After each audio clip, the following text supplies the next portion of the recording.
મહેસાણા અમદાવાદ ખાતે લૂંટનો પ્લાન બનાવનાર 4 શખ્સ પકડાયા। વિસનગર તાલુકા ભાંડુ ગામ પાસેથી પિસ્તોલ અને 9 રાઉન્ડર સાથે 4 શખ્સ પકડાયા। અમદાવાદ જિલ્લા કાલુપુર ખાતે 50 લાખની લૂંટનો પ્લાન બનાવ્યો હતો। નંબર પ્લેટ વગરનું બાઇક લઈને આવેલા શખ્સને તપાસમાં ભાંડુ લૂંટને અંજામ આપે તે પૂર્વે પોલીસ દ્વારા પકડી લેવામાં આવ્યા। 2 પિસ્તોલ અને 9 રાઉન્ડર સાથે 4 શખ્સ પકડાયા। રાજસ્થાનના ઠાકુર ગણપતભાઈ રામકરણે પોતાના સાથીઓ સાથે મળી લૂંટનો પ્લાન બનાવ્યો હતો। ગુજરાત રિપોર્ટર કશ્યપ રાવલ।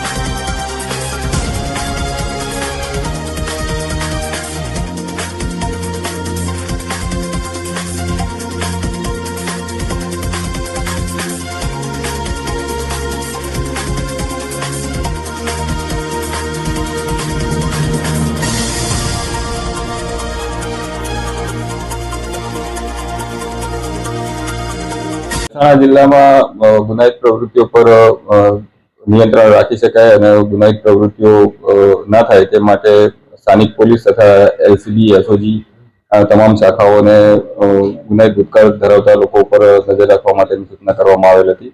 આ ઉપરાંત કંઈ પણ ગેરકાયદેસર પ્રવૃત્તિઓ હોય તો એની પર નજર રાખવા માટે પણ સૂચનાઓ કરવામાં આવેલી હતી, જે અનુસંધાને તમામ ટીમો કામે લાગેલી હતી। આ દરમિયાન અમારા એલસીબી પીએસઆઈ એમડી ડાભી તથા એએસઆઈ ડાયાભાઈ છે એમને ખાનગી રાહે બાતમી મળેલી કે ભાંડુ ગામના ગેટ પાસે 4 માણસો એક મોટરસાયકલ લઈને બેઠેલા છે અને કંઈક કોઈ જગ્યાએ લૂંટ કરવાની લૂંટનો બનાવ છે અને અંજામ આપવાની કંઈક આયોજન થઈ રહ્યું હોય તેવું ધ્યાને આવેલ। એલસીબીના માણસોએ ત્યાં આગળ જઈને તપાસ કરતા જે બાઇક મળી આવેલું તે પણ 25/10/25ના રોજ ઉનાવા ખાતેથી ચોરેલું હોય તેવું આ લોકો પાસેથી મળી આવેલું। ત્યારબાદ અમને વધુ પૂછપરછ કરતા જે 4 વ્યક્તિઓ ત્યાંથી મળી આવેલા। આ દરમિયાન જે ચોરીના બાઇક સિવાય જે બીજા 4 માણસો મળ્યા તેમની વધુ પૂછપરછમાં આ જે માણસો છે આ ઉપરાંત બીજા 3 માણસો અન્ય પણ ટોટલ 7 કિસ્સામાં છે એ અમદાવાદ કાલુપુર રેલવે સ્ટેશનની આજુબાજુનો વિસ્તાર છે જ્યાં આંગળીયા પેઢીઓ ઘણી છે ત્યાં આગળ કોઈ પણ જગ્યાએ લૂંટ કરવાનું તે લોકોનું આયોજન હોય તેવું જાણવા મળેલું। આમની વધુ પૂછપરછ તથા આમની તલાશી લેતા આમની પાસેથી 2 કન્ટ્રી મેડ પિસ્ટલ તથા 9 જે જીવતા કારતૂસ પણ મળી આવેલા। આ ઉપરાંત 2 મોબાઈલ પણ આમની પાસેથી મળેલા, એક મોટરસાયકલ જે ચોરીનું છે તે પણ મળી આવેલું। આમ ટોટલ 1,03,000નો મુદ્દામાલ આ પાસેથી મળી આવેલો। આ જે આખું કાવતરું છે જેમાં જે પકડાયેલા આરોપીઓ સંડોવાયેલા આરોપીઓ છે એમાં ઠાકુર ગણપત રામકરણ હાલભાઈ ભાંડુ વચલી પાર્ટી તાલુકા વિસનગર જિલ્લા મહેસાણા મૂળ રહે પાલિયાસ તાલુકો દેગાણા જિલ્લો નાગોર રાજસ્થાન રાધેશ્યામ મોતીરામ બાવરી રહે પાલિયાસ તાલુકો દેગાણા જિલ્લો નાગોર રાજસ્થાન। આ રાધેશ્યામ જે છે એ અહીંયા રહેતો નથી પણ લૂંટના ઈરાદા માટે જ સ્પેશિયલ અહીંયા આવેલો હતો।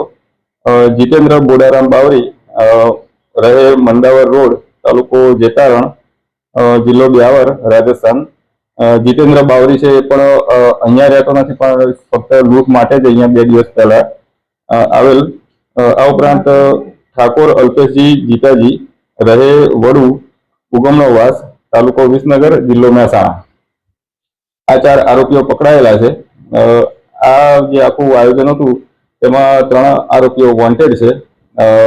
તેમના નામ છે ઠાકોર આકાશજી રમેશજી રહે પાલજ તાલુકો મહેસાણા, આશીષ જાલમજી ઠાકોર રહે પાલજ તાલુકો મહેસાણા, મુન્નો બાવરી રહે બેલ્લારા અને અન્ય એક બનવારી બાવરી નામના વ્યક્તિનું પણ નામ આમાં ખુલેલ છે।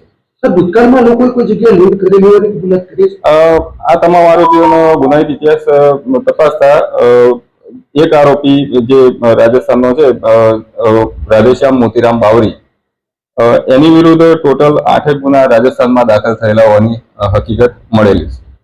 સર, આ લોકો કઈ આંગળીયા પેઢીમાં લૂંટ કરવાના હતા, રેકી કરી હતી અને પ્લાનિંગ કેટલા દિવસથી ચાલતું? મેડમ, આની અંદર અલગ અલગ લોકોના અલગ અલગ રોલ હતા. આવા વોન્ટેડ આરોપીઓ જે છે એમાં આકાશજી અને આશીષ છે એ રેકી કરી રહેલા હતા. એ હાલ વોન્ટેડ છે. એટલે કઈ જગ્યાએ એ લોકો રેકી કરવા ગયા હતા એ આરોપીઓ પકડાયા પછી વધુ જાણકારી મળી શકે.